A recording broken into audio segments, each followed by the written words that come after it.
gonna get to this Whoopi Goldberg thing, and then I'm gonna just tie this all together.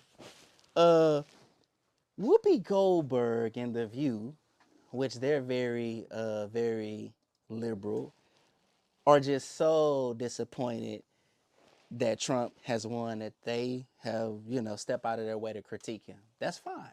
Critique him. But when you've looked at social media, because that's really what y'all doing and y'all seeing what the temperature is politically, then you try to like identify with us. Or you're trying to identify with the common man when you say something like, well, you have to work too.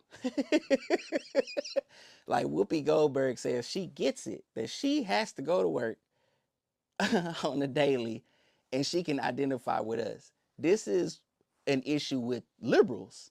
Like every liberal that you've spoken to and you told them, hey, this is how I feel, this is why I voted the way I voted, you have this ridiculement in a way of like, you don't know what you're doing or you don't know what you're talking about, how could you, versus just talking politics to you. It's like they talk down to you, right?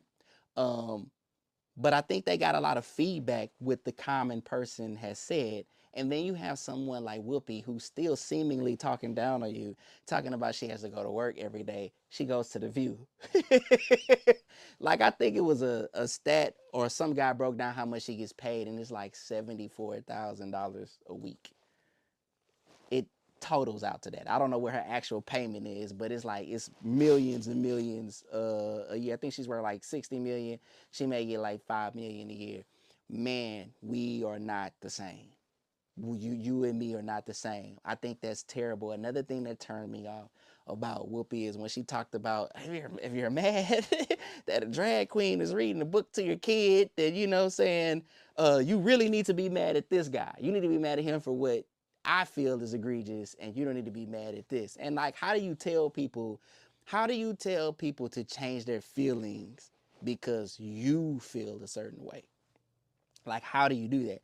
I feel like that's what that's happened across the board to everybody I've talked to that has gone in a liberal direction, okay? And you can vote the way you want to vote, but I think that it's just become a pompous group of people. That's what it really seems like, who are very much so disconnected from what people are really talking about. Now,